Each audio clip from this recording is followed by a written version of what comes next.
वैराग्य सचाल बताऊं, सच अखज सब हंस कहाओ। वैराग्य सचाल बताऊं, सच अखज सब हंस कहाओ। यह परम संत कबीर साहब की वाणी है। कबीर साहब के कई ग्रंथ हैं, जिनमें से एक ग्रंथ है अनुराग सागर। अनुराग किसको कहते हैं? परमात्मा के लिए गहरा प्रेम, अगाध प्रेम, इसको अनुराग कहते हैं। ऐसे प्रेम का ये ग्रंथ एक लहराता हुआ सागर है। इस ग्रंथ के बारे में बड़े महाराज साहब फरमाया करते थे कि संत मत पर ये एक मौलिक ग्रंथ है। बहुत ऐसे कम ग्रंथ हैं जिनके अंदर रचना का हाल दिया गया है। इस ग्रंथ में कबीर साहब ने क्या क्या लिखा है, मैं संक्षेप में अर्ज कर दूं। लिखते हैं कि परमात्मा कहाँ है, परमात्मा ने ये सृष्टि कब बनाई और कैसे बनाई, ये काल और दयाल का क्या भेद है। इस ग्रंथ में कबीर साहब ने काल को धर्म राय लिखा है, और फिर जब त्रिलोकी इसके हवाले हुई तो युग कैसे शुरू हुए, सतयुग का, त्रेता का, द्वापुर का और कलयुग का हाल इसमें कबीर साहब ने लिखा है। फिर जब उस काल ने रचना शुरू की तो कैसे ब्रह्मा, विष्णु और महेश की उत्पत्ति हुई, उन्होंने किस तरीके से 84 और 4 खान की उत्पत्ति की, संत कौन है, संत कहाँ से आते हैं, सच्चा नाम क्या है, सच्चे नाम से कैसा लाभ उठा सकते हैं, जो सच्चा सत्संगी है उसकी क्या अवस्था होती है। ये विभिन्न प्रसंग हैं जो इस ग्रंथ के अंदर कबीर साहब ने वाणी के अंदर लिखे हैं। सारा ग्रंथ प्रश्न उत्तर के रूप में है। ऐसे कुछ महात्माओं के ग्रंथ हैं जो करीब करीब पूरे ग्रंथ सवाल जवाब के रूप में है। तुलसी साहब के भी ऐसे ग्रंथ है, घट रामायण है और रतन सागर है, ये भी प्रश्न उत्तर के रूप में है। सवाल किसने पूछे हैं? धनी धर्मदास ने पूछे हैं। धनी धर्मदास कबीर साहब के वक़्त एक करोड़पति सेठ था। उस जमाने के अंदर, सस्ताई के जमाने के अंदर उसके पास 14 करोड़ रुपए थे, इसलिए उसको धनी धर्मदास कहते थे। लेकिन धार्मिक प्रवृत्ति का आदमी भी था, भगवंत भक्ति का शौकीन था। गंगा के किनारे बैठ कर के ठाकुरों की पूजा कर रहा था। कबीर साहब ने उसको निकालना था, पिछले जन्मों का संयोग था। साधु के रूप में जाकर के कहते हैं, बाबा ये क्या कर रहे हो? धर्मदास जी नम्रता सहित कहते हैं, ये भगवान की पूजा है, ठाकुरों की पूजा है। तो साधु पूछता है कि मेरा एक ही सवाल है कि तुमने कितनी देर तक, वर्षों तक इनकी सेवा, उपासना, पूजा की है? कभी इन्होंने तेरे से बात की है, किसी सवाल का जवाब दिया है, कभी तेरे को आशीर्वाद के 2 वचन कहे हैं?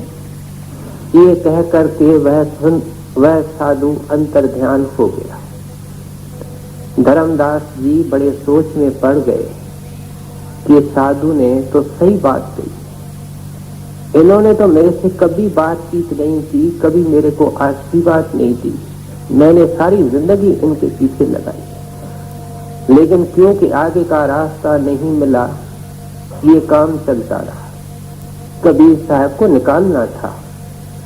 ये कर्मकांडी थे और बड़ी युक्ति से खाना चौके के अंदर बैठ करके पकाया करते थे। एक दिन धनी धर्मदास ने लकड़ी डाली है। उस जमाने के अंदर लकड़ियों को गंगा जल के अंदर धो करके कर्मकांडी लोग चूल्हे में डालते थे। लकड़ियों को धो डाला है। आपकी पत्नी आमना देवी आपके पास बैठी है, खाने पकाने की तैयारी हो रही है और वह साधु प्रकट हो गया।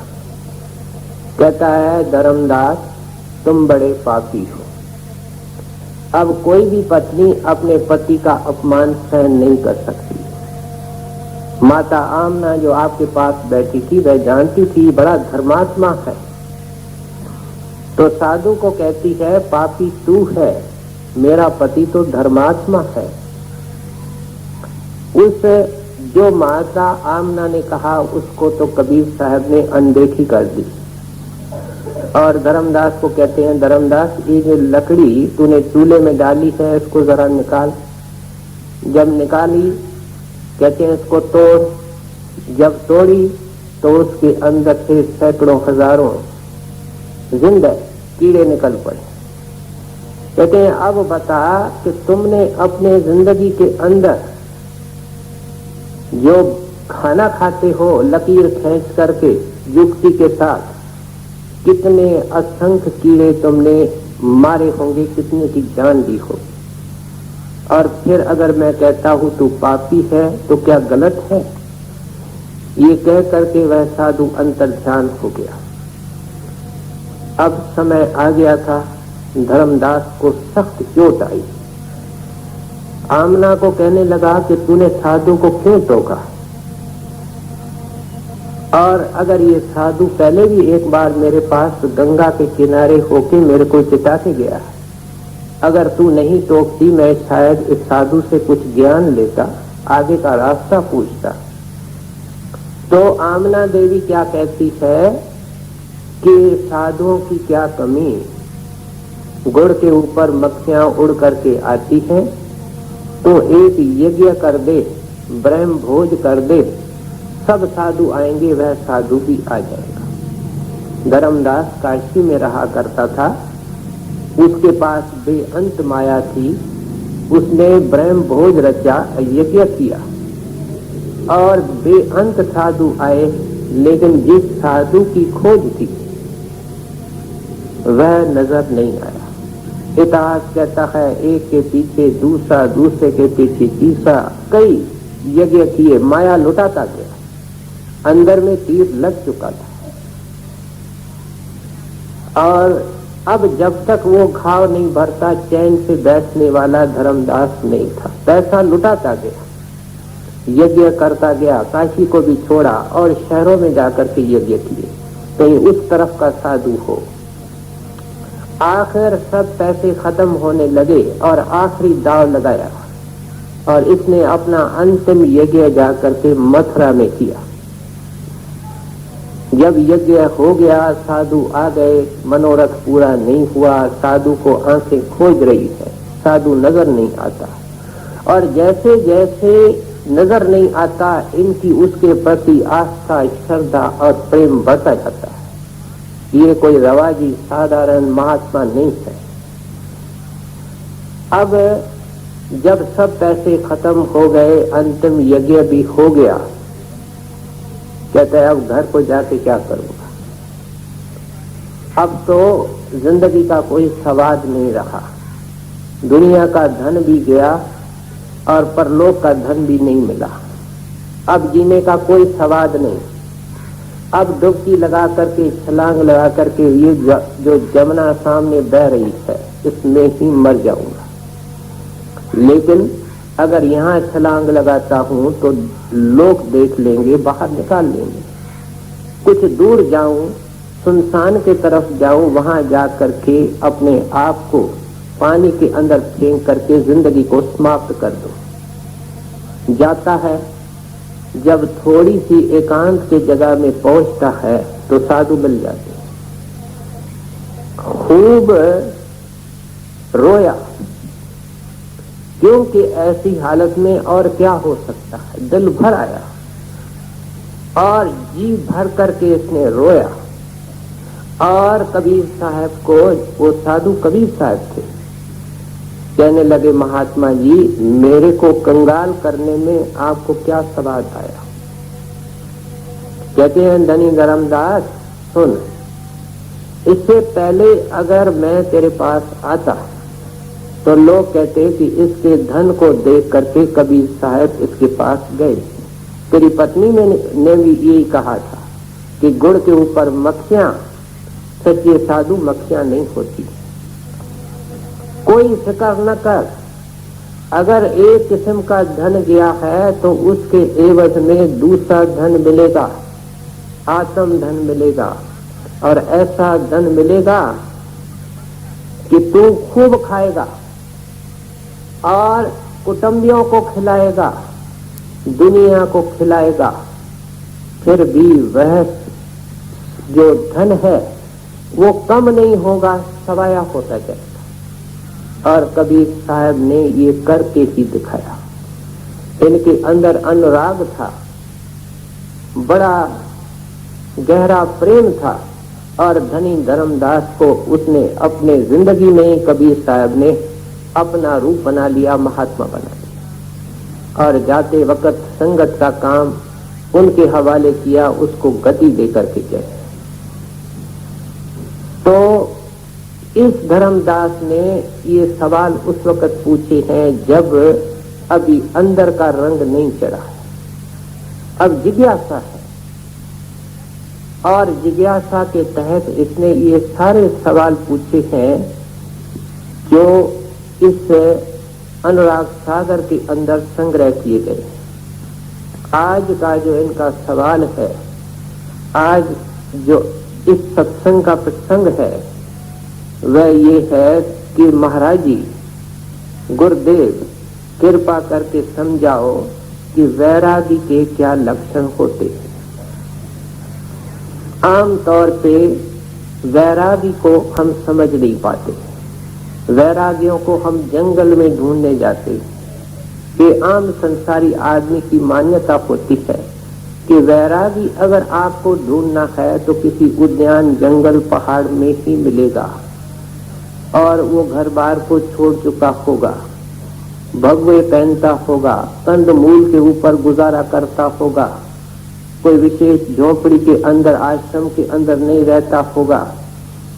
इस प्रकार का आदमी ही वैरागी, आम संसारी आदमी वैरागी समझता है।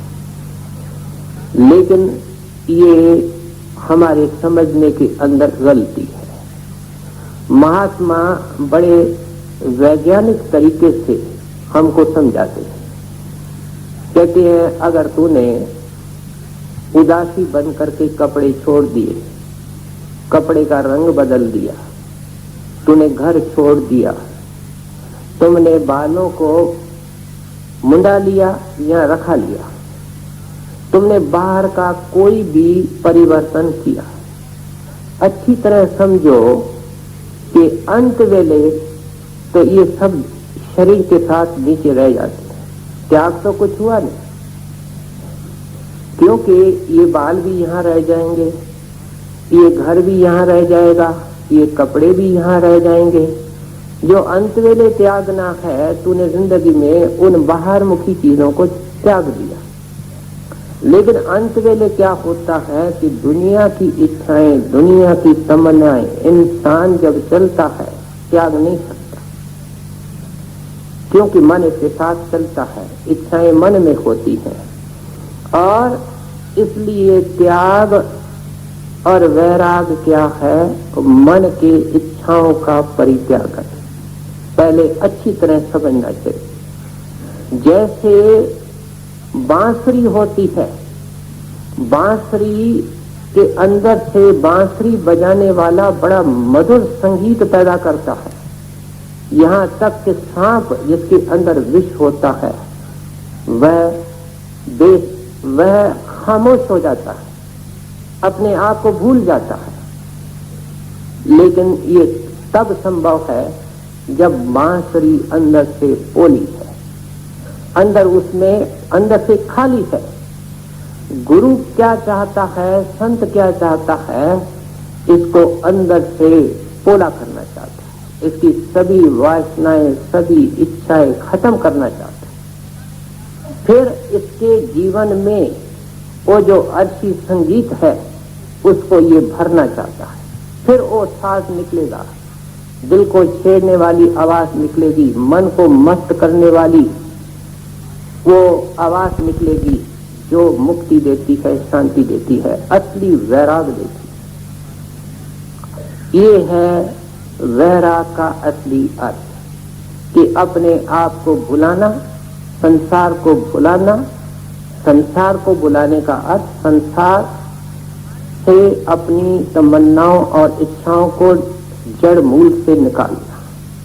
बीज है तो पेड़ बनता रहेगा, इच्छा है तो संसार में आना पड़ेगा।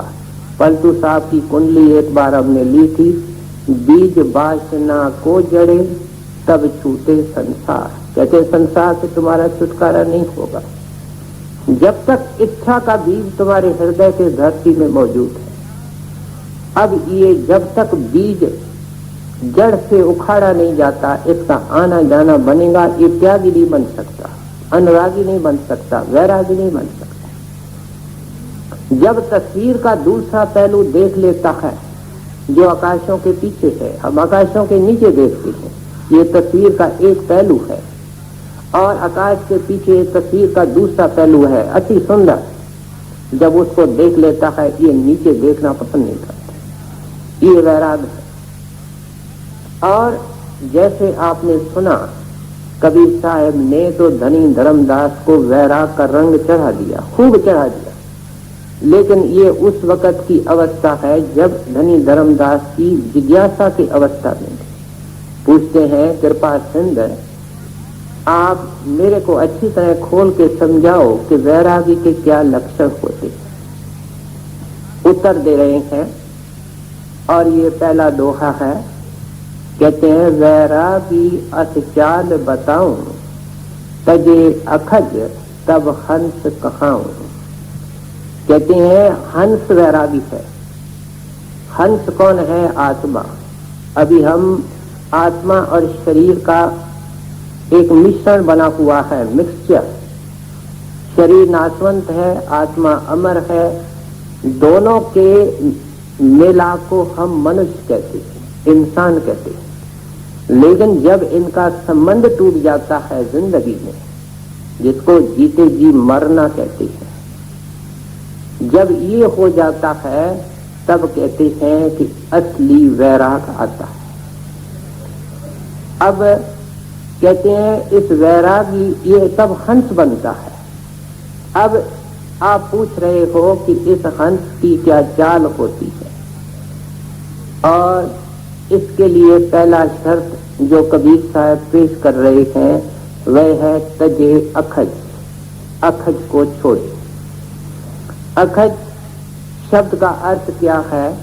तामसिक भोजन। जब हम गीता को पढ़ते हैं तो भगवान तीनों गुणों का जिक्र करते हैं, रजो तमो सतो। उसके साथ साथ 3 प्रकार का भोजन भी आप फरमाते हैं। कहते हैं जैसा भोजन करोगे ऐसी मन की वृत्ति बनेगी। इसलिए सात्विक भोजन, तामसिक भोजन और राजसिक भोजन का जिक्र होता है, भगवान फरमा रहे हैं। और सात्विक भोजन कौन सा है? जितनी हमारी सब्जियां, जितने हमारे अनाज, जितने हमारे फल और मेवे, दूध और दूध की बनी हुई चीजें, शहद इत्यादि ये सात्विक भोजन है। अब सात्विक भोजन संतों महात्माओं ने खाने के लिए हिदायत की, साथ में एक और शर्त लगा दी कि अगर ये सात्विक चीजें कोई जो हंस बनना चाहता है, वैरागी बनना चाहता है, खाएगा और उसके कमाई के साधन अगर सात्विक नहीं होंगे तो भी उसकी मन की वृत्ति सात्विक नहीं बनेगी। ये जरूरी है कि सात्विक भोजन सात्विक तरीके से कमाया जाए। जो धन हम सात्विक तरीके से कमाते हैं, सात्विक तरीके से धन कमाने का मतलब किसी को कष्ट नहीं देना, ऐंचा तान से, जोर जबरदस्ती से, तूफान तोल करके, चोरी ठगी बेईमानी करके, रिश्वत ले करके धन कमाया जाएगा। कितना सात्विक भोजन खाए, मन की हालत सात्विक नहीं हो। जिस ऋषि मुनि महात्मा ने अपने अंदर दुनिया से नफरत पैदा की और परमार्थ का शौक पैदा किया, उस सब ने ये कहा कि हक हलाल की रोटी जरूरी है, अनिवार्य है, इसके बगैर गुजारा नहीं। सात्विक भोजन और कौन सा है? जो थोड़ी मात्रा के अंदर खाया जाए। सात्विक भोजन कौन सा है? मैंने श्रेणियां बता दी। और सात्विक तरीके से कमाया जाए और फिर उसको उचित मात्रा के अंदर पूरे अंदाज में खाया जाए। अगर सात्विक चीजें भी ज्यादा खाओ तो उनका असर राजसिक और तामसिक होता है। जितनी जरूरत है उसे 2 कम लुक में खाए जाए। खाने से पहले उस प्रभु का शुक्र किया जाए, क्योंकि संत मत जब हम पढ़ते हैं तो हम कदम कदम पर कर्म करते हैं। जो हम खाना भी सात्विक खाते हैं, दाल सब्जी वगैरह खाते हैं, इसमें भी बोझ लगता है। और गाय खाती है, भैंस खाती है, कुत्ता बिल्ला खाता है, एकदम खाता है, इंसान शुक्र के बगैर खाता है। तो क्या पशुओं से बढ़कर है? नहीं। इसको परमात्मा ने अपने रूप पर बनाया है, उसका शुक्र करके खाए। और कभी ऐसे खाने के अंदर से कोई नुक्स न निकाले। मन पसंद चीज नहीं है, ज्यादा है, उसको अलग करके रखे, किसी को टोके नहीं। ये है सात्विक भोजन। राजसिक भोजन क्या है? जिसके अंदर हमारे सारे मिर्ची मसाले आते हैं, हेवी चीजें आती हैं, जैसे हम केक, पेस्ट्री, नाना प्रकार की चटनियां, नाना प्रकार की तली हुई चीजें ये हम खाते हैं। ये राजसिक चीजें हैं। राजसिक चीजें क्या करती हैं? मन में चुस्ती पैदा करती, मन में एक्टिविटी पैदा करती है। ये हमेशा क्रियाशील रहता है, मन दौड़ना भागना चाहता है। जो आदमी नित्य प्रति राजसिक चीजें खाता है वो एकांत को पसंद नहीं करेगा। भजन वैष्णा और अनुरागी होना, वैरागी होना ये एकांत का काम है। उसको काम चाहिए, बातचीत चाहिए, दौड़ना फिरना चाहिए। इसका जो राजसिक भोजन है उसका मन पे असर क्रिया का होता है। ये मन को उत्तेजित करता है, स्टिमुलेट करता है, पेसिफाई नहीं करता, शांत नहीं करता, स्टिमुलेट करता है, उसको उत्तेजित करता है। इसलिए संतों ने ये समझाया कि परमार्थ के लिए ये भोजन ठीक नहीं है। तामसिक भोजन जो मन के अंदर अज्ञान है, हमारे अज्ञान के अनंत भंडार हमारे अंदर है, उसके अंदर वृद्धि करता है, उसको बढ़ाता है। अज्ञान के अंदर वृद्धि होती है, अंधकार में वृद्धि होती है तामसिक भोजन खाने। इसके अंदर सब प्रकार की मांस आ जाते हैं, सब प्रकार की मछलियां, अंडे, ये तामसिक भोजन में आती है। जितने कमाई वाले महात्मा अंदर गए, मैं नीचे वाले जोगियों की बात नहीं करता, बाहर मुखी भी हैं, वो खुद खाते हैं, सेवकों को कहते हैं इसमें कुछ नहीं है, खाओ। फिर कोई चक्रों के अभ्यास करने वाले योगी जन हैं, वे खाते हैं, सेवकों को मना नहीं करते। मैं उनकी बात नहीं करता। यहाँ चर्चा हो रही है संसार से मेंटली अपने आप को डिटैच करके उस अंदर के अमृत से जोड़ने की। जिस साधु महात्मा ने ये काम किया वो कभी इसके नजदीक नहीं गया, और उन्होंने अपने सेवकों को जब से दुनिया बनी इससे दूर रहने की हिदायत की। आम जो क्रिश्चियन लोग नहीं जानते, वे यहाँ तक कहते हैं कि क्राइस्ट ने मछली खाई है। अवल तो जो इतिहास की हकीकतें हैं वो सही रूप में हमारे पास नहीं पहुंचती, लेकिन जो आजकल के अच्छे स्कॉलर हैं और धर्म को समझते हैं, उन्होंने बाइबल की जो रिसर्च की है उसमें बहुत कुछ ऐसे क्राइस्ट के वचन मिलते हैं जिसे साफ जाहिर है कि उन्होंने सपने में भी कभी इसको नहीं सोचा। इनका एक प्रॉफिट हुआ है, प्रॉफिट मोसेस, हजरत मूसा। बाइबल के पहले हिस्से में जो ओल्ड टेस्टामेंट है उसमें लिखते हैं thou shall not kill, आप किसी को नहीं मारोगे। जब किसी को नहीं मारोगे उससे ये साफ जाहिर है तो उसके अंदर पशु पंखी भी आ जाते हैं। फिर जो वेटिकन के अंदर बाइबल मिली है उसमें लिखा है कि जिसकी भाई तुम हड्डी तोड़ रहे हो वो तुम्हारी हड्डी तोड़ेगा, जिसका खून बहा रहे हो अपने खून से उसका कर्ज चुकाना पड़ेगा। इसलिए मैंने जो फल और मेवे पैदा किए हैं और जो बढ़ते रहते हैं उनका सेवन करो। मुसलमान शरीयत के पाबंद जो चाहे सो कहें, लेकिन उनके पैगंबर साहब ने सारी जिंदगी जौ की रोटी खाई, भेड़ों और बकरियों का दूध पिया और एक गुफा और गार के अंदर बंदगी करते रहे। उन्होंने कभी इस चीज के बारे में सोचा नहीं। यही हमारे को बुद्ध मत में, जैन मत में, हमारी हिंदू पुराणों में मिलता है। कबीर साहब का एक अलग मांस का अंग है जिसमें लिखते हैं मांस मांस सब मांस है, मुर्गी हिरनी गाय, आंख देख नर खात है, सो नर नर के जाए। कहते हैं ईसाई कहता है मैं फलानी चीज खा सकता हूँ, मुसलमान कहता है मेरे को अमुक किस्म का मांस जायज है, हिंदू कहता है मैं बकरी खा सकता हूँ, लेकिन मांस मांस सब मांस है, मुर्गी हिरनी गाय, आंख देख नर खात है, सो नर नर के जाए। क्या खाओ? कुछ खाना है खिचड़ी, माँ पड़े टुक नून, मांस पराया खाए के गला कटावे कौन। कहते हैं एक सुई लगती है तो चिल्लाते हो, भाई जरा सोचो क्या कर रहे हो, अंडे क्यों बन रहे हो? आप घाती तो महापापी, आप अपना ही घात कर रहे हो। तो इसलिए संतों महात्माओं ने करीब करीब ग्रंथ साहब को पढ़ो, वहां मना है। दुनिया के जितने कमाई वाले शब्द स्वरूपी महात्मा थे सब ने इसको जायज नहीं ठहराया। कहते हैं ये मन के अंदर अंधकार पैदा करता है।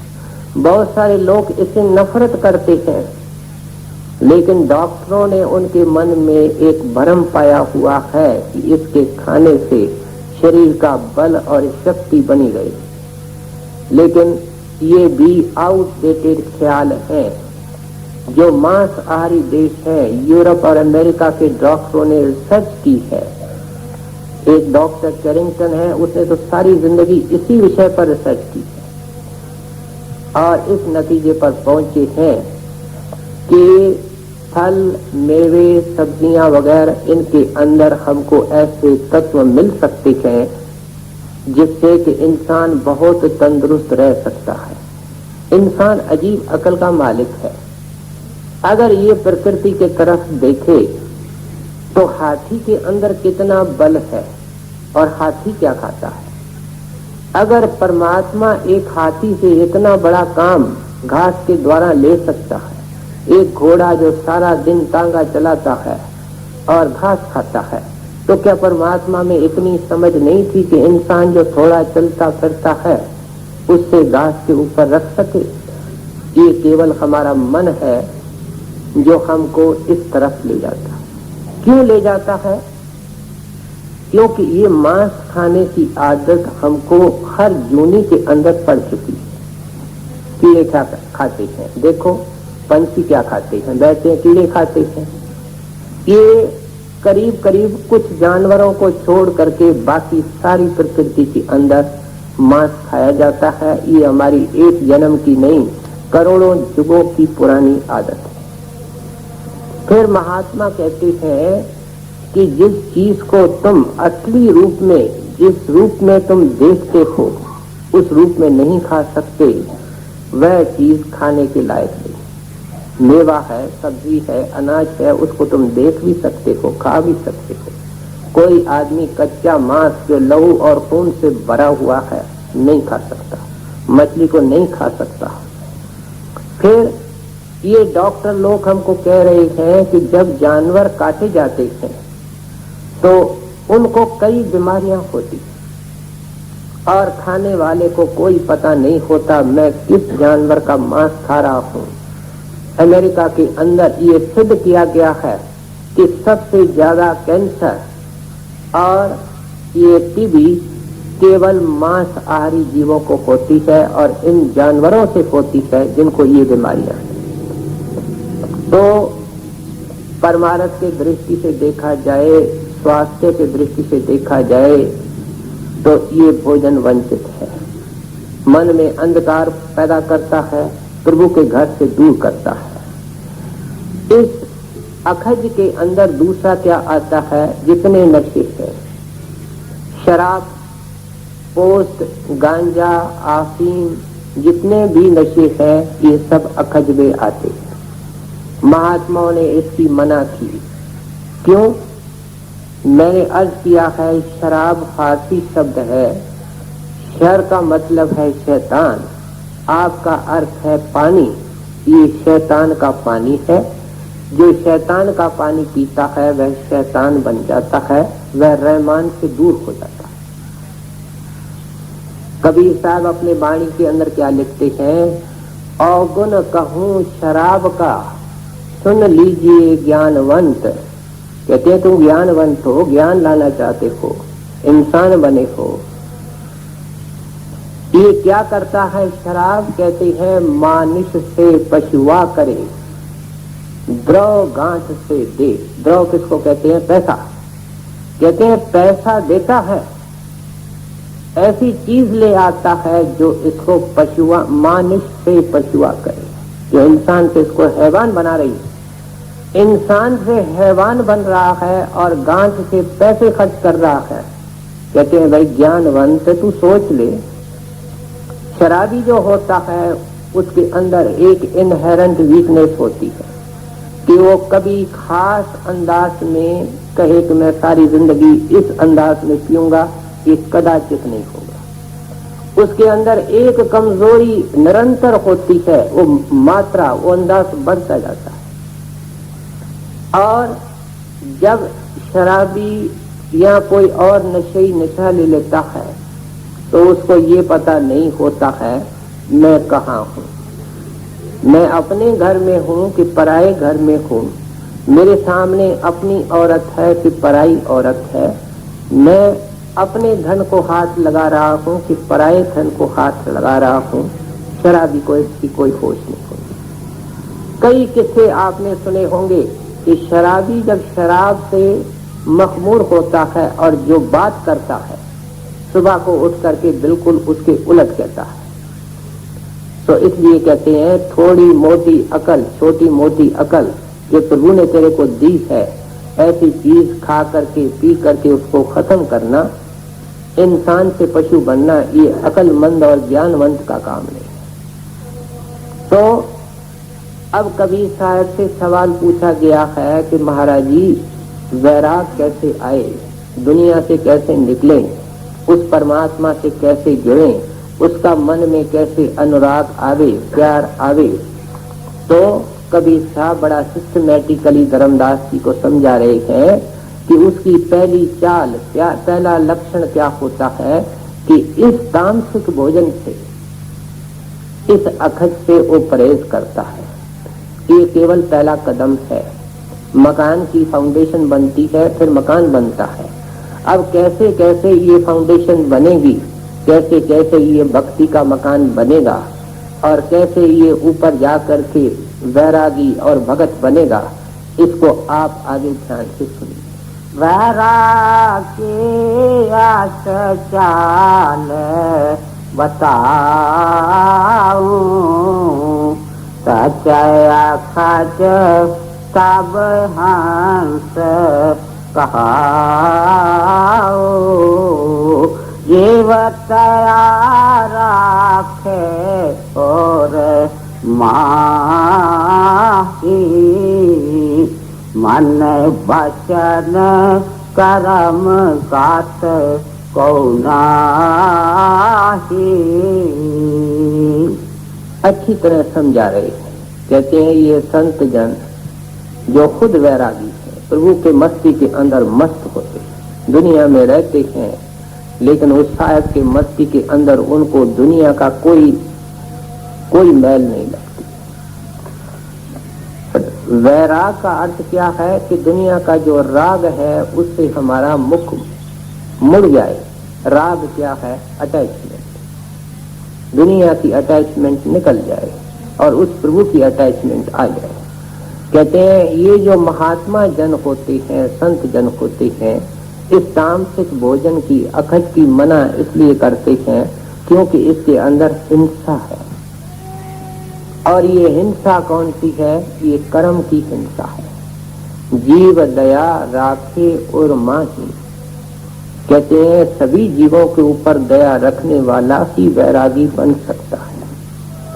परमात्मा परम पिता जो सारे सृष्टि का बनाने वाला है, वह दयाल है। और सतगुरु उसका रूप है, वह भी दयाल है। महात्मा भी दयाल है। और जो उनके चरणों में बैठ करके उस दयाल देश को जाना चाहता है, सच्चा सत्संगी बनना चाहता है, कबीर साहब कहते हैं उसके मन के अंदर भी दया होनी चाहिए। जैनियों के ग्रंथों को पढ़ते हैं तो उसमें हिंसा का जिक्र आता है।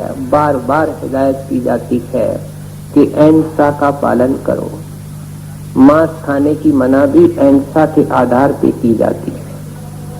वे क्या कहते हैं कि हिंसा 3 किस्म की पहले होती है। एक जो खुद हिंसा करता है या सीधा हुक्म देता है हिंसा करने के लिए। तीसरा एक होता है जो पर्दे पोशी करता है, अप्रत्यक्ष रूप से हिंसा के लिए कहता है। जैसे घर का बुजुर्ग मांस लाया, बच्चों को कुछ पता नहीं, निर्दोष हैं, वे भी खाते हैं, उसका भागी भी वो पिता बनता है, बच्चे तो बनते ही हैं। तो ये 3 प्रकार की हिंसा इनके मूल के अंदर है। अब ये जो हिंसा होती है वो 3 किस्म से होती है, मन से, वचन से, कर्म से। तो इससे इस तरीके से ये 9 प्रकार की हिंसा हो गई। फिर हिंसा की जब आगे की कार्रवाई होती है तो पहले हिंसा का ख्याल आता है, फिर हिंसा की तैयारी होती है और फिर हिंसा की जाती है। इस तरीके से ये 27 किस्म की हो गई। इन जैनियों महात्माओं ने इस तरीके से मल्टीप्लाई करके 108 किस्म की हिंसा बताई।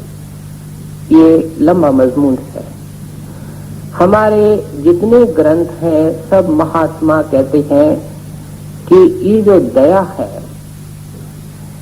या अहिंसा है, इसकी शुरुआत मन से होगी।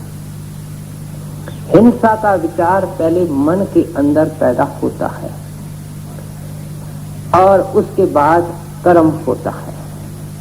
इसलिए मन के अंदर अहिंसा या मन के अंदर दया का मतलब ये है सबके लिए शुभ भावना है। एक एक अंग्रेजी मिस्टिक कहता है peace be unto all the world. उसके अंदर पशु भी आ गए, कीड़े मकोड़े भी आ गए, दुश्मन दोस्त आ गए, अपने पराये आ गए। कहते हैं सबका भला। ग्रंथ साहब के अंदर नानक नाम चढ़ दी कला, उसके अंदर भी कहते हैं सबका भला। मन के अंदर ये ख्याल आए कि सबका भला। बौद्धि महात्मा प्रार्थना में विश्वास नहीं करते, लेकिन प्रातः काल को नहा धो करके एक विशेष प्रकार की वो बेनती करते हैं और ये अप्रत्यक्ष रूप से इस प्रार्थना को तो मानते हैं कि ऐ जगत का नियंता सबका भला करो। कहते हैं जब तक मन के अंदर ये ख्याल नहीं है, मन के अंदर हिंसा बनी रहेगी। इसको बताऊंगा, इसको दिखाऊंगा, इसको समझाऊंगा, इसको सिखा करके छोड़ूंगा, इसका ख्याल कहाँ पैदा होता है? मन में पैदा होता है। तो कहते हैं इस मन के अंदर कोई भी ख्याल पैदा न हो, कोई भी अंदर वैर पैदा न हो। अगर एक आदमी हमारी निंदा करता है तो एकदम अपने सब्र को खोना, एकदम अपने सब्र को खोना ये मुनासिब नहीं है। पहले तो विचार करना चाहिए कि ये जो निंदा करता है, जिस अवगुण की तरफ इशारा करता है, क्या ऐसा तो नहीं है कि मेरे अंदर ये अवगुण है? हो सकता है मेरे अंदर है। अगर मेरे अंदर है तो मेरे को उसको छोड़ना चाहिए। दूसरा क्या करना चाहिए कि उस निंदक का शुक्र करना चाहिए। आगे होकर के उसको कहना चाहिए मैं तुम्हारा बहुत शुक्रगुजार हूँ, आभारी हूँ कि मेरी कमजोरी के ऊपर तूने हाथ रखा है, उंगली रखी है।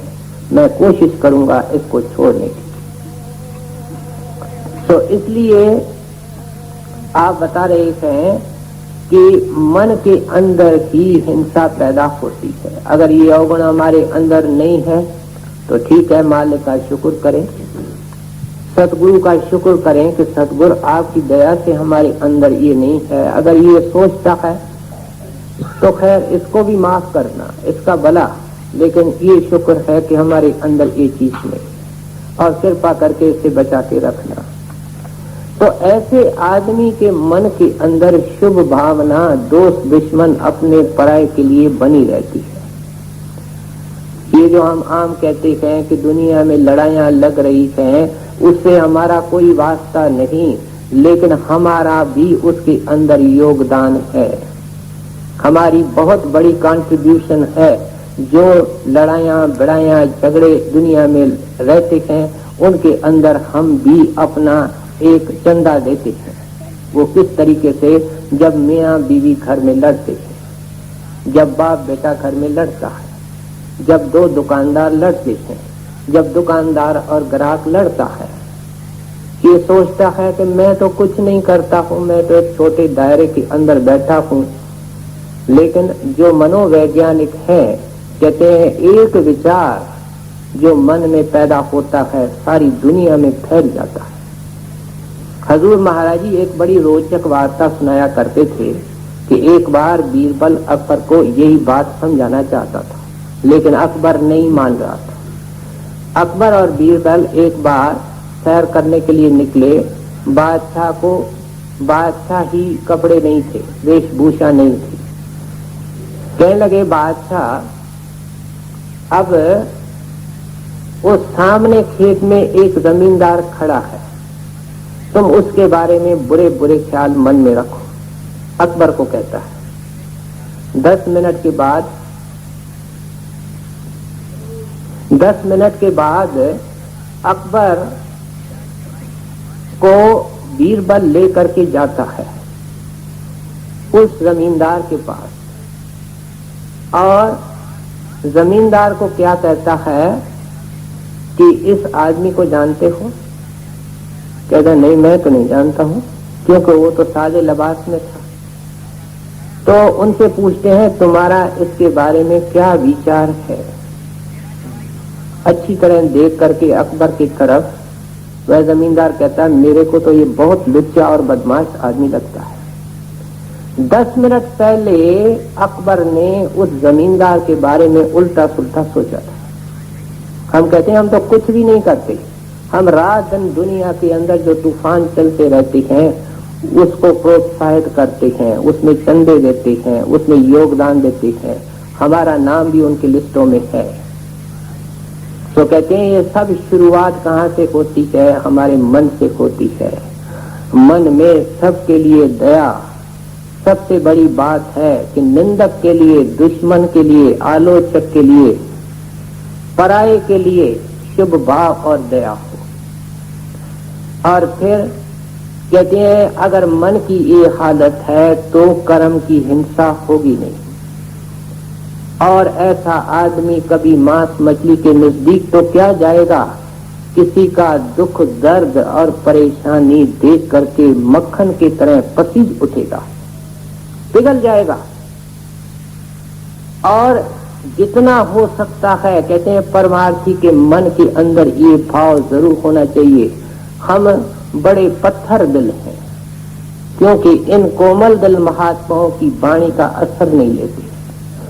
हम तो केवल कहते हैं हमारे को मिलता है बस ठीक है, हम सुखी हैं बस ठीक है। हम आंख फैला के नहीं देखते हैं कि लोग कितने दुखी हैं।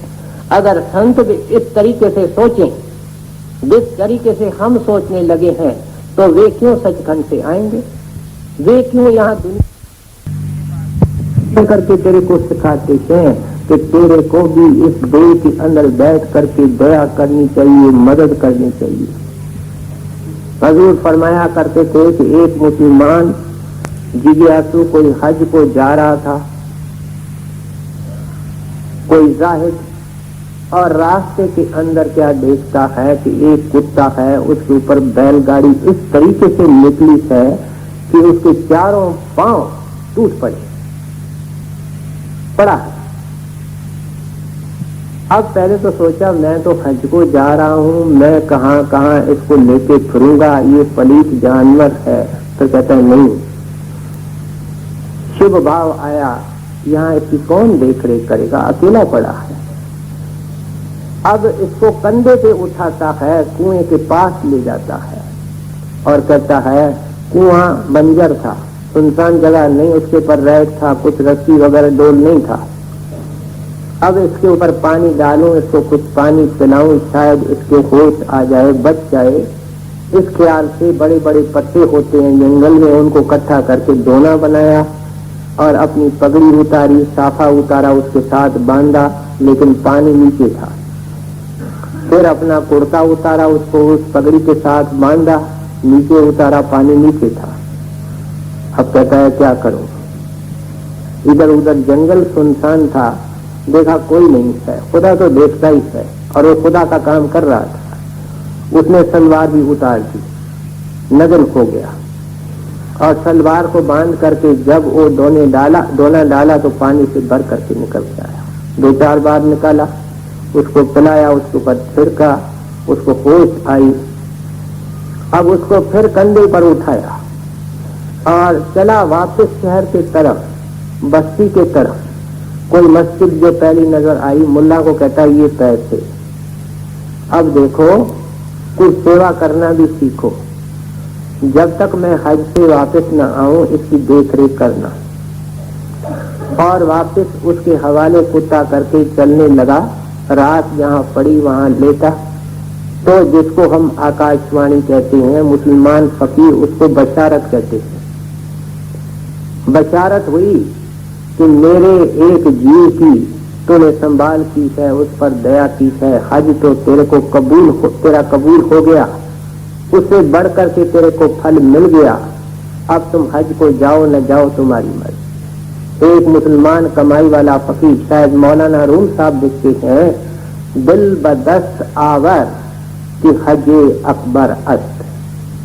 हजे अकबर का सबसे बड़ा हज, सबसे बड़ा हज कौन सा है? दिल बदस्त आवर, किसी के दिल को जीतने की कोशिश कर, रहम दिली कर, उसके ऊपर दया कर। कहते हैं कर्म की दया भी होनी चाहिए। इस तरीके से फिर कौन सी दया होनी चाहिए? कहते हैं वचन की, मनसा वाचा कर्मणा। मनसा मन में भी दया, वाचा जुबान से। कहते हैं जुबान से ऐसा कोई शब्द मत कहो जो किसी को तीर लगे। जब कमान से तीर निकल गया, लाख कोशिश से वो वापस नहीं आता, निशाना मार करके ही छोड़ता है। जब तक हम बोले नहीं हैं वो बात हमारे बस में है, और जब हम बोल बैठते हैं हम उस बात के बस में हो जाते। द्रौपदी ने क्या कहा था? अंधे का बेटा अंधा, और महाभारत की भयंकर युद्ध लगी इन 4 शब्दों के पीछे, जिसमें हजारों लाखों आदमी मर गए। ये है वचन का तीर, और जिसके ऊपर वो तीर उतरता है, वो आग की चिंगारी जिसके ऊपर पड़ती है उसको जला करके राख कर देती है। बाहर के जख्म तो दवा से, मलहम से या किसी और ड्रेसिंग से ठीक हो जाते हैं, ये सुलगते रहते हैं, इनके पीठ निकलते रहते हैं, बदले की भावनाएं बनी रहती हैं। जब भी याद आता है आंखों में आंसू आते हैं, जोश में बाल खड़े हो जाते हैं। कहते हैं वचन का तीर बड़ा खतरनाक तीर होता है, इसलिए भाई कम बोलो। 2 आंख मिली है, 2 कान मिले हैं, 4 बार सुनो और देखो, उसके बाद 1 बार बोलो। अगर इंसान सोचे, ये व्यवहारिक है कि इंसान उतना ही बोले जितना जरूरी है, उतना ही बोले जो जरूरी है, तो मीठे तरीके से बोले, तो दुनिया के अंदर 80-90% तो झगड़े लड़ाइयां अपने आप ही खत्म। ये केवल मन से, वाणी से शुरुआत होती है, और वाणी कैसे होती है? जो दिल में होता है वो जुबान पे आता है। इंसान सोचता ही जाता है, सोचता ही जाता है, बदले की भावना उसके अंदर भड़कती रहती है। एक दिन उसके हाथ पैर उठ जाते हैं, जुबान जो जोश में आकर के ये बोलता है, जब अकेलाई में बैठ करके उसके ऊपर विचार करता है, तो मननशील व्यक्ति, सत्संगी व्यक्ति रोता है। कहते हैं भाई जुबान के ऊपर अंकुश रखो, बोली तो अनमोल है, ये कोई जाने बोल। ये बोलना कौन जानता है? संत, सतगुरु, साधु, अज्ञाती।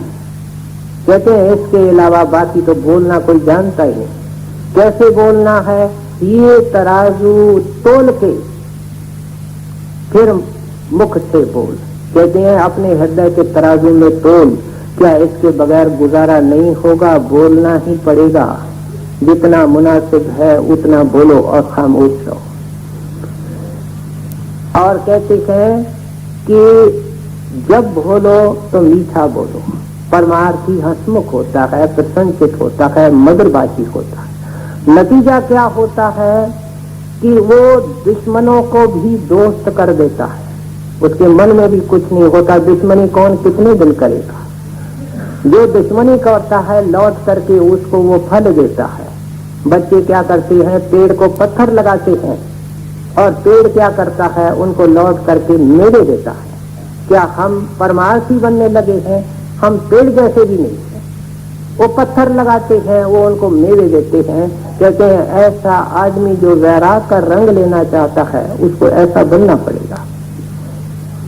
और कहते हैं जो कड़वा बोलता है वो खुद दुखी होता है।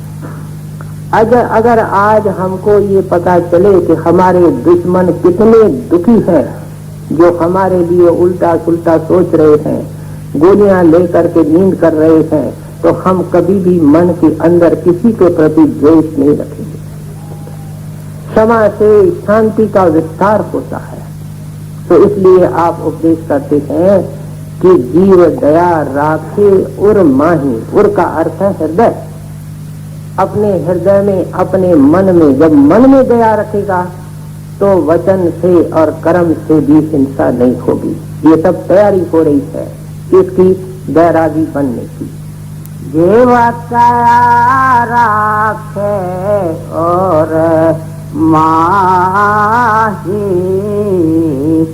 मन वचन कर्म कात को नाही।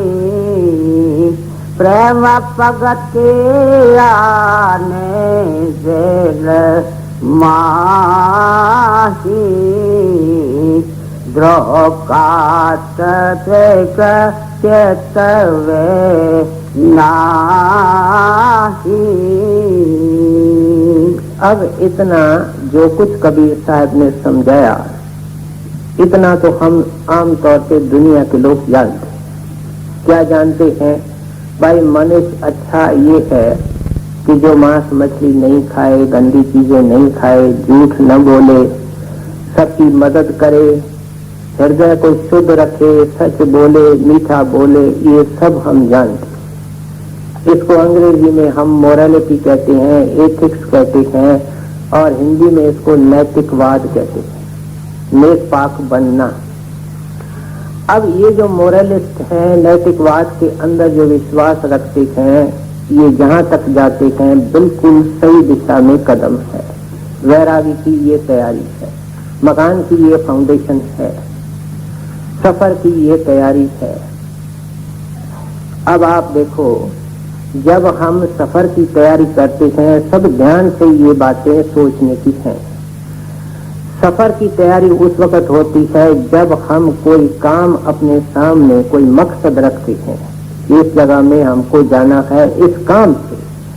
जैसे हम महाराज जी के दर्शन के लिए जाते हैं, दुनियादार कचहरी के अंदर पेशी देने के लिए जाता है। यहाँ कुछ लोग होते हैं जो किसी विशेष जगह को सैलानी बन करके देखने के लिए जाते हैं। तो पहले एक ऑब्जेक्ट होता है, हमारे सामने मकसद होता है। फिर क्या करते हैं, हम सफर की तैयारी करते हैं, और जो जो हमको सामान उस सफर के अंदर सुख देने वाला होता है उसको हम इकट्ठा करते हैं, और वहां रहने के लिए जो पैसे वगैरह की जरूरत होती है उसको इकट्ठा करते हैं। पहले सफर की तैयारी होती है, फिर सफर भी होता है, और जब सफर होता है, पूरा होता है, तो जिसको हम देखना चाहते हैं, जो हम काम करना चाहते हैं, फिर वह होता है। अब ये जो कुछ बताया गया, ये सफर की तैयारी है। अब सफर भी तय करना है, और उस प्रीतम को, परमात्मा को मिलना भी है, देखना भी है। कहते हैं नैतिकवाद तो केवल सफर की तैयारी करता है। मकान बना, बड़ा सुंदर बना, उसमें सामान भी पड़ा, एक डाइनिंग रूम भी बना, उसमें सुंदर मेज भी पड़ी, बड़ी सुंदर कुर्सियां भी पड़ी, उसमें फूल भी सजाए गए, प्लेटें भी रख गई, खाना भी आ गया, लेकिन खाना खाने वाला आया नहीं। क्या फायदा?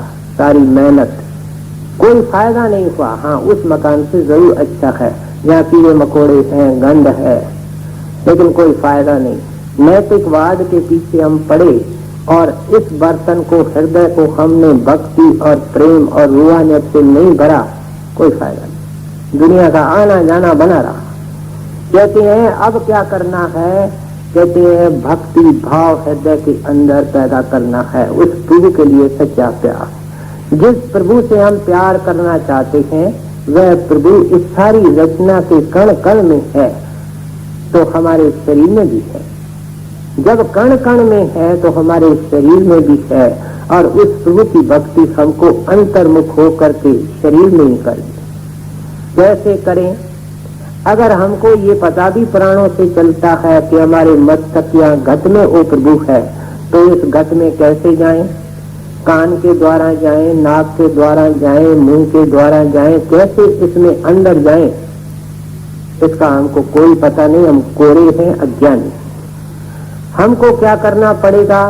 जैसे किसी हुनर या कला को सीखने के लिए उसके एक्सपर्ट के पास जाते हैं, जो उस कला के अंदर नीचे ऊपर की सब डेलिकेसीज को जानता है, उसके पास हम जाते हैं, और जाकर के निम्रता सहित सीखते हैं।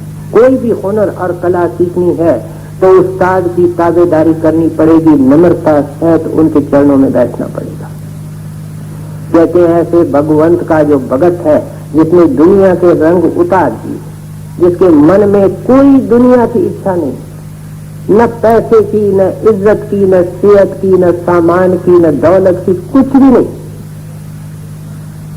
उसके मन के अंदर भक्ति का एक सागर बह रहा है, उस खुशी और आनंद और मस्ती के अंदर वो रमा हुआ है।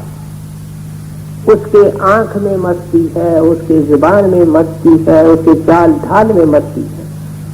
वो वैराग की मस्ती है, प्रेम की मस्ती है। कहते हैं उसके पास बैठो। सबसे पहला काम अब ये है, क्यों कि खरबूजे को देख करके खरबूजा रंग पकड़ता है।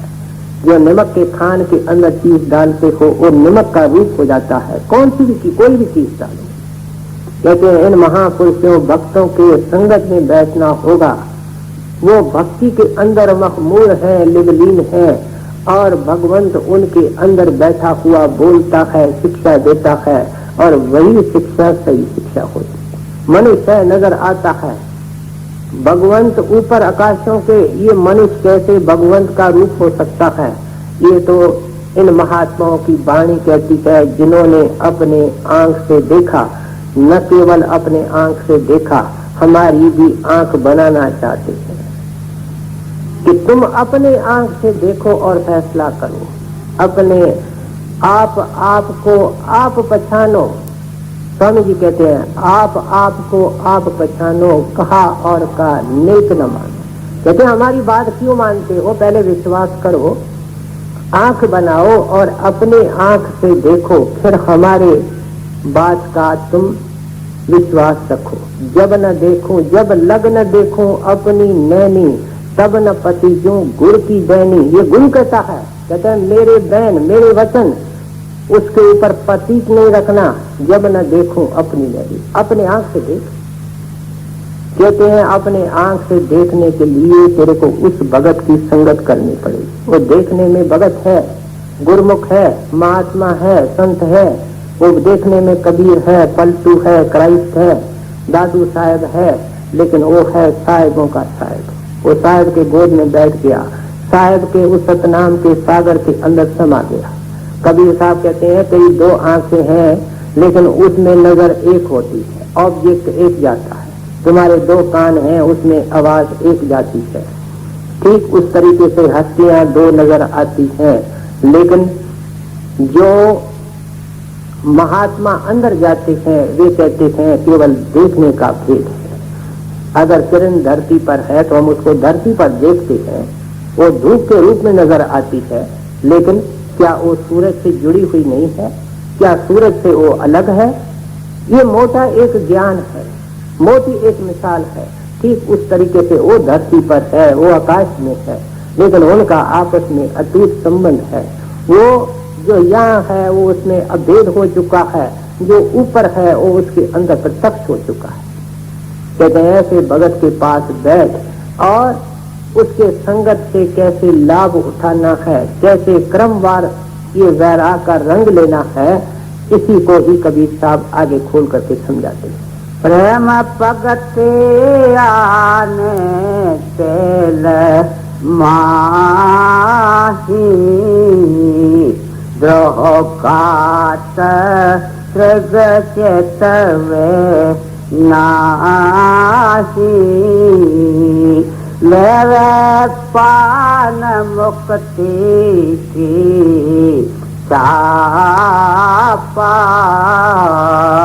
जाते में करम ब्रह्म आपा। कहते हैं ऐसे महात्मा को कोई स्वार्थ नहीं होता, उसको अपने तरफ से देना पड़ता है। दसम पातशाही श्री गुरु गोविंद सिंह जी महाराज वाणी में क्या लिखते हैं कि मेरा नीचे आने का बिल्कुल इरादा नहीं था, मैं बिल्कुल यहाँ दुनिया में आना नहीं चाहता। भाई मैं बताता हूँ, मैं साहेब की केवल मर्जी रखने के लिए, उसका हुक्म बजाने के लिए, उसको हुक्म को टाल नहीं सका, मैं आपके लिए यहाँ आया हूँ। कहते हैं ऐसा महात्मा जब मिल जाए तो उनके चरणों के अंदर बैठ करके निम्रता सहित पूछना चाहिए कि गुरुदेव मेरे को अब इस दुनिया की नश्वरता से निकलने के लिए क्या करना चाहिए, किस तरीके से मेरे अंदर रात दिन उस प्रभु का प्यार आए, वो प्रीतम मेरे अंदर समा जाए, मैं उसमें समा जाऊं, ऐ कृपा सिंध कृपा करके मेरे को साधना बताओ, मेरे को युक्ति बताओ, मेरे को नाम दान दो, मेरे को अंदर जाने का खेत दो, मैं कैसे नाम की कमाई करूं। ये सब प्रेम से, निम्रता से, अदब से मांगना पड़ेगा, क्योंकि काल और दयाल का जो समझौता है, जो उनकी एग्रीमेंट है, उस एग्रीमेंट का एक ये शर्त है, एक ये क्लास है कि संत से जब तक जीव नाम मांगेगा नहीं, अंदर जाने का भेद मांगेगा नहीं, संत आगे हो करके उसको नहीं कहेंगे आओ हम नाम देते। आज तक संत ये नहीं करता। और उस समझौते की एक ये भी शर्त है कि महात्मा कभी करामत दे करके नाम नहीं देगा। नहीं तो संत समर्थ होता है, अंधे को आंख दे करके और मुर्दे को जिंदा करके 4-5 ऐसे काम करे, सब जगह मशहूरी होगी और लोग आ जाएंगे। लेकिन ये दयाल और काल का जो समझौता है उसकी शर्त है कि ऐसे जो परम संत होते हैं कमाई करामत दिखा करके जीवों को अपने चरणों में नहीं बुलाएंगे। तो इसलिए कहते हैं कि ऐसे संत के पास जा करके ये मांगे। अब ऐसे संत के पास कौन पहुंचता है? कहते हैं जिसको वो मोहर छाप लगाना चाहते हैं, बल्कि ये मोहर छाप पहले ही लगी होती है, और जिसको मोहर छाप लगी होती है वो ही संतों के सामने आता है, मांगता है और उसको ही मिलता है। बाइबल के अंदर इसको लिखते हैं स्टैम्प्ड बाय माय फादर। क्या ये मोहर किसने लगाई है? मेरे परम पिता ईश्वर ने लगाई है। और जब मोहर वाला आदमी मेरे सामने आता है तो उसका बेड़ा, उसका जिम्मा मेरे को उठाना है। और हिंदू शास्त्र उसको धुर कर्म कहते हैं। वाणी के अंदर आया धुर कर्म पाया तुद जन के से नाम हर के लागे। कहते हैं जिनके धुर मस्तक में वो स्टैंप है, वो छाप है, वो मोहर है, वो निशानी है, जो मार्क्ड सोल्स हैं, वही संत के पास आते हैं, उनको नाम मिलता है। अब ये किस वक्त किसकी बारी आनी है इसका कुछ हमको पता नहीं। हमको हमारी बारी अगर हमारे मस्तक में मोहर छाप है और हमने संतों के पास जाना है तो कोई पता नहीं किस जमाने में किस संत के पास हमको जाना है। संत एक होता है, गुरु एक है, वो नाम है, शब्द है, अमृत है। किसी देह में बैठता है उसका कोई नाम पड़ जाता है। जैसे प्रायोरिटी लिस्ट एक बनी होती है और उस तरीके से जीवों का जब बारी आती है उस दिन उस वक्त वो संत के सामने खड़ा हो जाता है। हजूर महाराज जी एक बार डलाउसी में शहर को जा रहे, कुछ महाराज जी के जो साथ रहते हैं, काम करते हैं, महाराज जी के साथ थे। एक आदमी सड़क पे महाराज जी को नमस्कार करता है और महाराज जी के पास खड़ा हो जाता है। महाराज जी हट करके उनसे 1 मिनट बात करते हैं और जो महाराज जी के साथी थे, सत्संगी थे साथ में, उनको कहता है आप शहर को जाओ, मैं कोठी जा रहा हूँ। उस आदमी को लेकर के हजूर कोठी में आए और वो सेक्रेटरी वगैरह जब शहर करके वापस आए तो क्या देखते हैं कि महाराज जी उनको नाम देते। नाम देने में काफी समय लगता है, फिर महाराज जी बड़े नाम के बाद नहाया करते थे, फिर खाना खाया करते थे। तो काफी देर हो गई और वो जो महाराज जी के निकटवर्ती लोग थे, सेक्रेटरी इत्यादि, वो कहने लगे महाराज जी इतनी तकलीफ करने का क्या कारण था? आप कल भी इसको दे सकते थे, सुबह को भी दे सकते थे। महाराज ने कहा नहीं, इसका इस दिन इस वक्त ही लिखा था और मेरे को वो देना ही था। एक अमेरिकन था, उसके पास एक मेम गई, लेकिन वो बहुत ही तकलीफ में थी, अच्छे घर की लड़की थी। कहने लगी देखो मैंने तुम्हारी महिमा सुनी है कि तू मदद करता है, मैं मदद मांगने के लिए आई हूँ, मेरे को कुछ पैसे की जरूरत है। ये पैसे उसने, थोड़े से पैसे थे, मांगे, उसने दे दिए। कहती है नेक करती थी, मेरे को एड्रेस दे दो, मैं पैसे दे दूंगी। वो उदार दिल था, कहता मेरी एड्रेस रखने की, मेरे को तेरी एड्रेस की कोई जरूरत नहीं है, तेरे को चाहिए तो मेरी एड्रेस ले ले, जब तेरी मर्जी भेज। कुछ समय के बाद एक पोस्ट पार्सल आया और उस पोस्ट पार्सल में एक किताब थी, पुस्तक थी, और उसमें एक चिट्ठी भी थी। संकट के घड़ी में आपने मेरी मदद की, मैं इस एहसान को कभी भुला नहीं सकती हूँ, और उस एहसान के चुकाने का मेरे को जो ये मैंने तरीका अपनाया है, उससे बढ़ करके मेरे को कोई तरीका नहीं सूझता है। इस पुस्तक को आप जरूर पढ़ना और बड़ी बारीकी से इसको पढ़ना। तो सत्संगी कहता है, मैंने उसको पुस्तक को पढ़ा, मेरे तो सारे ख्याल ही बदल गए, मेरी जीवन बदल गई। और ये व्यास कहाँ है और व्यास के संत कहाँ हैं, इसका मैं पता करने लगा। रिटायर्ड एयरफोर्स ऑफिसर था, जब तक वो तैयारी करे पहुंचे तो 1.5 साल लग गया होगा। महाराज जी के पास आकर के क्या कहता है कि मेरे को यहाँ पहुंचने में 1.5 साल लगा है, और संत मन में क्या कहते होंगे कि इसको यहाँ पहुंचाने में हमको 1.5 साल लगा। वो पहुंचने वाला नहीं था, उसने क्या कोशिश की। तो इसलिए कहते हैं कि मुहर छाप संतों से लगवानी है। सारा दिन वर्कशॉप में घूमे, 30 दिन घूमे, लेकिन अगर उसका मास्टर रोल पे नाम नहीं है, जो तनख्वाह जिनकी ड्रॉ होती है, तो उसको घूमने का, सैर करने का, काम करने का भी कोई तनख्वाह नहीं। इसलिए कहते हैं कि संतों से निम्रता सहित हाथ जोड़ करके प्रेम से मांगे, अंदर जाने का वेद मांगे। और संत दयाल होते हैं, बुलाने वाले भी हो, देने वाले हो, और चढ़ाने वाले हो, बनाने वाले हो। कहते हैं ये प्रोसीजर है, ये विधि है, तरीका है वैरागी का रंग लेने का, वैराग लेने का। आगे और क्या इनके लिए शर्तें पेश कर रहे हैं, इसको भी सुन लीजिए।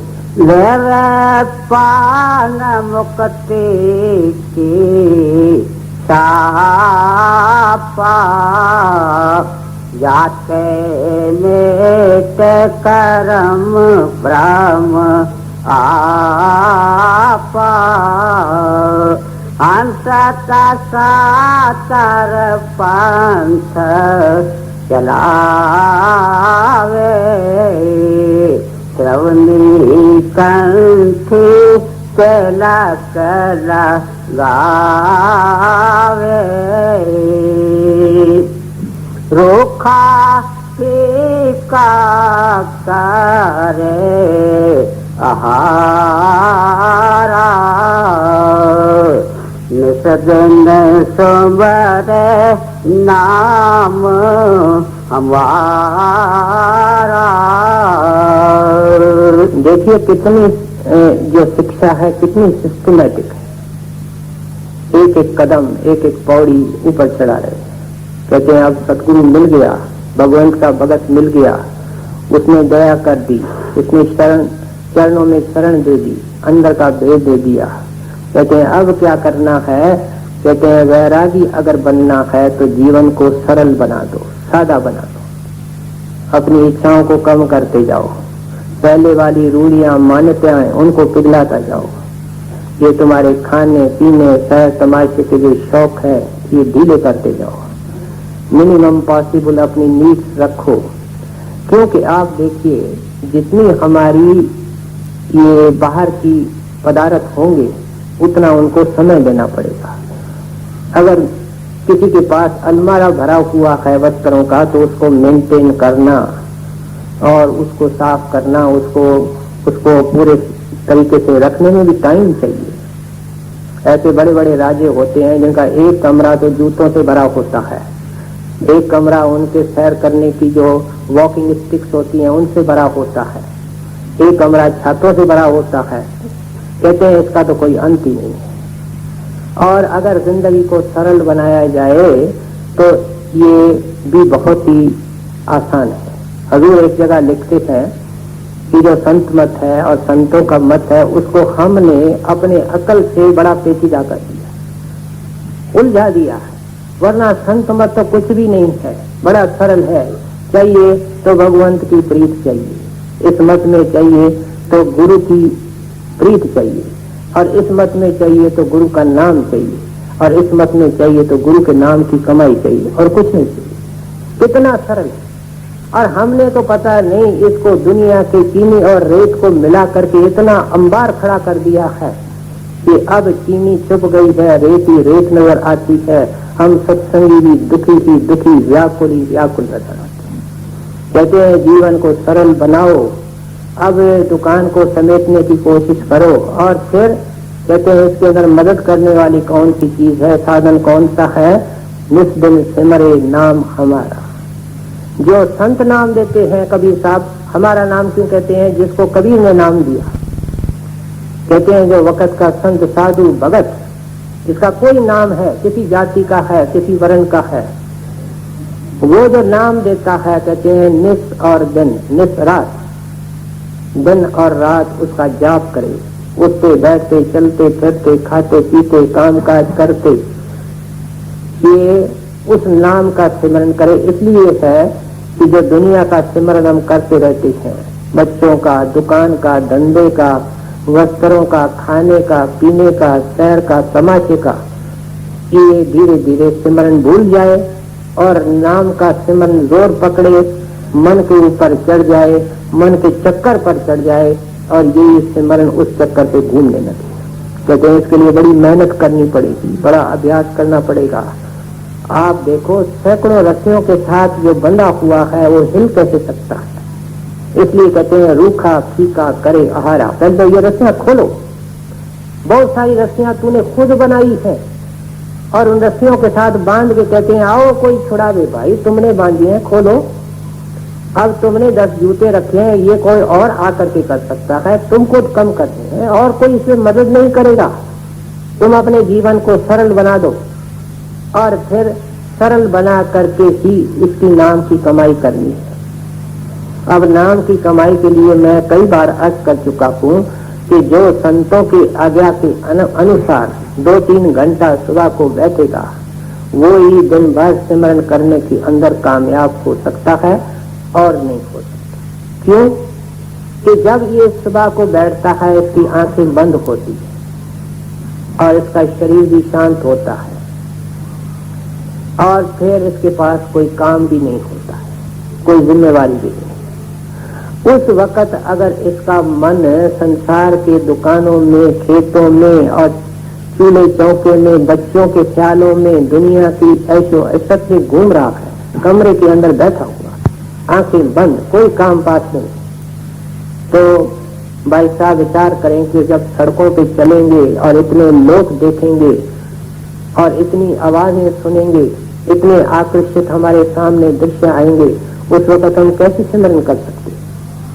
ये नामुमकिन है, असंभव है, नेक्स्ट इम्पॉसिबल है। जो इसका अभ्यास वहां बैठ करके कमरे में करता है और उस अभ्यास के अंदर वो परिपक्व हो जाता है और उसको अभ्यास को वो मजबूत करता जाता है, वो देखता है कि सिमरन मेरे को अपने आप याद आ रहा है।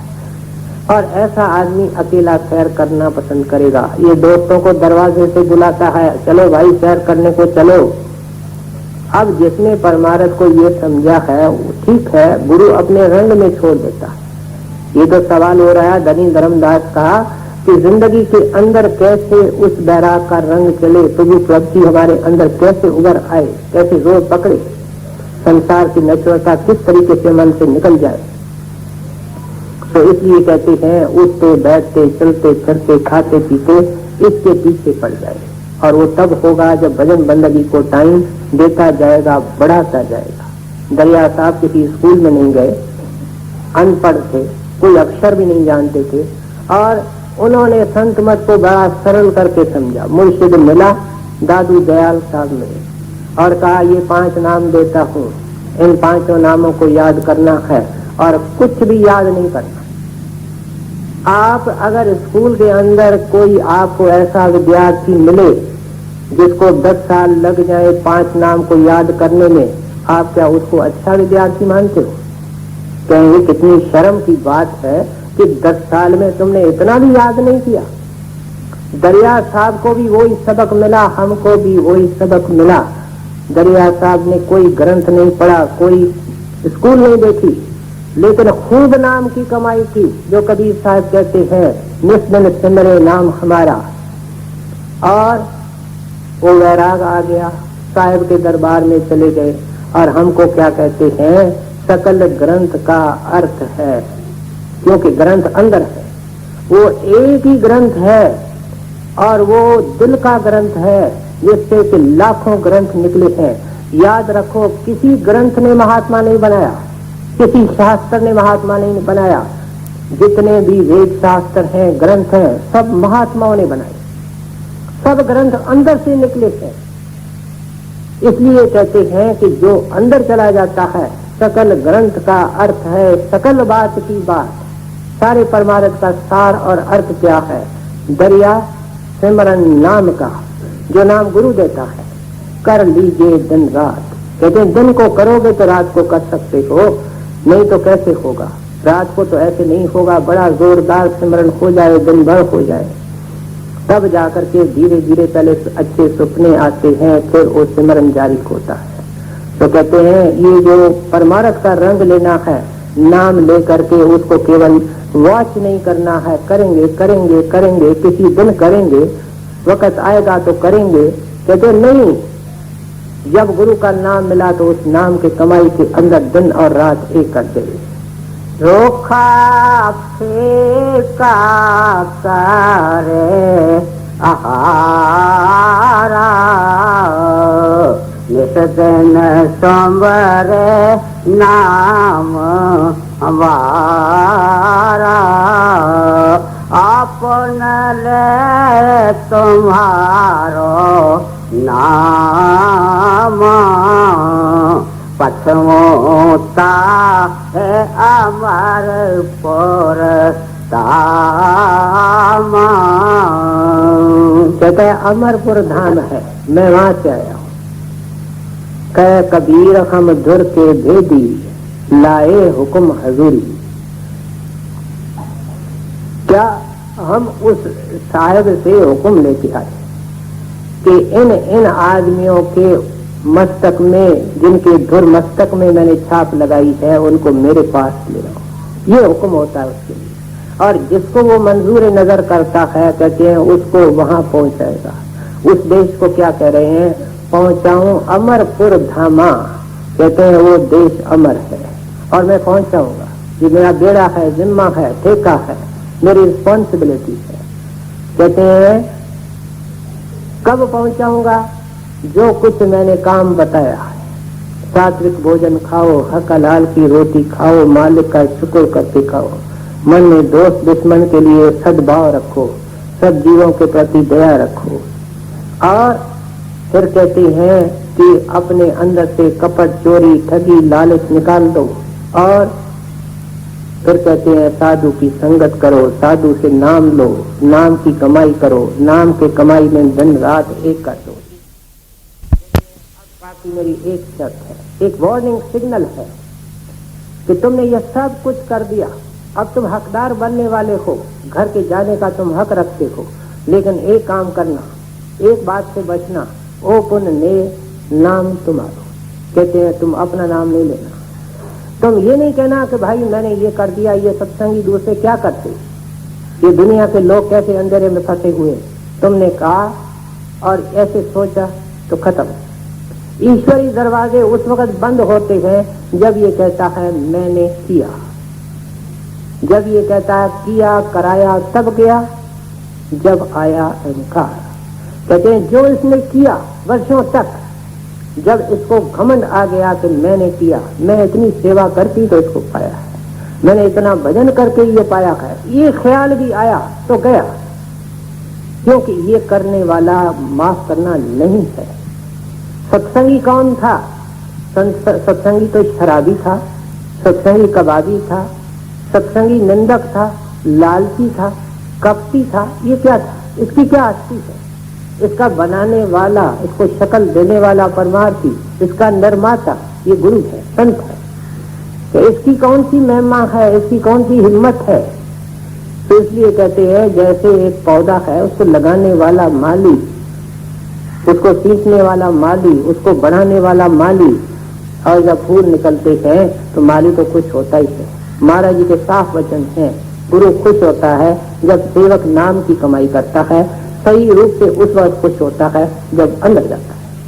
गुरु की खुशी एक इस बात में, बाकी तुम क्या कर रहे हो उससे वो रास्ता लंबा कर रहा है। तो इसलिए आप उपदेश करते हैं कि ये सब कुछ करे, माली सब कुछ करता है, पौधे की कोई ताकत नहीं। जब फूल लगते हैं तो आसपास से जो लोग निकलते हैं वे फूलों को देखते कहते हैं कितने सुंदर फूल, वो भी खुश होते हैं। कहते हैं देखो पहले जुआरी था, शराबी था, कबाबी था, व्यभिचारी था, कपटी था, धोखेबाज था, अब साधु बन गया, कोई मिला सच्चा संत, दया हो गई, उसकी दया हो गई, अब ये बदल गया, उनमें हो गया खोर दाखोर, लेकिन मुझ की कृपा दिले सा सके। तो इसलिए आप कहते हैं इतना कुछ करने के बाद भी अपना नाम बीच में नहीं रखे, जो कुछ किया तो खर किया। कहते हैं मैंने कुछ महाराज नहीं किया, जो कुछ किया वो हर ने किया। क्या उस परमात्मा ने ही आपको भेजा, आपने ही दया की, और मैं तो कुछ भी नहीं था। एक सुंदर चित्र होता है, उसमें कितने भी सुंदर रंग हो, कितना सुंदर कैनवस हो, बढ़िया कैनवस हो, लेकिन उसके पीछे उसकी कला उस कलाकार की होती है। नानक गुर से गुर भया, कहते हैं ये भी उस पदवी को पा लेता है, लेकिन किससे? उस जोत से, दीवे से दीवा प्रकाश गया। कहते हैं उस जोत ने इसको जगा दिया। अब कहते हैं जोत जगने वाली है, तू घर में जाने वाला है, उस अमर पद को पाने वाला है, लेकिन खामोश रहना, अपने आप को बीच में नहीं लाना, नम्रता रूपी किले के अंदर अपने आप को बंद कर देना। महाराज मैं तो खाक हूँ। संत महात्मा दुर्धाम को पा करके, सत्संग को पहुंच करके भी ये कहते रहे हमने कुछ नहीं किया, जो कुछ मिला उस साहिब की तरफ से मिला। हजूर कहते थे, राय सालिग्राम साहब कहते थे, सरदार बहादुर महाराज जी कानों को पकड़ के कहते थे। ये महात्माओं से दीनता हमको नजर आती है।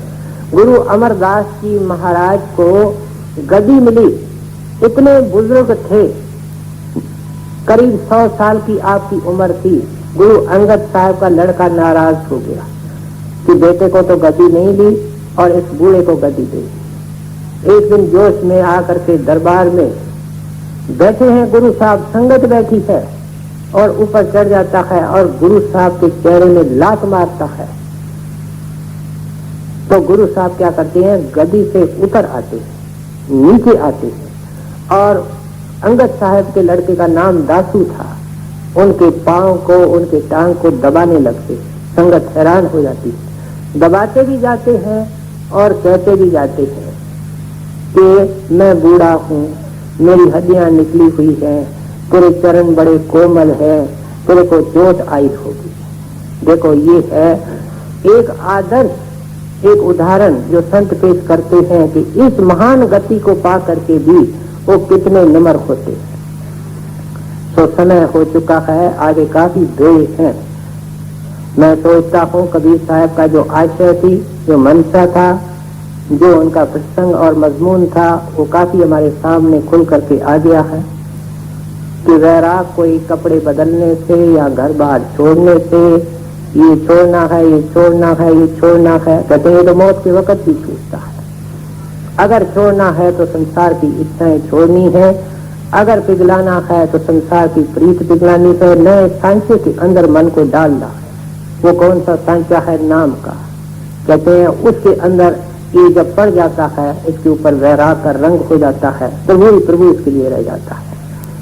तो कबीर साहब ने अच्छी तरह सिस्टमेटिकली समझा दिया वैरागी कौन होता है, और अगर हम वैरागी बनना चाहते हैं तो उसके लिए प्रोसीजर क्या है, क्या उसकी तैयारी, किस तरीके से उसको निभाना है, और कब जाकर के और किस तरीके से जाकर के वो अवस्था मिलती है। रोखा फेंका करे आहारा,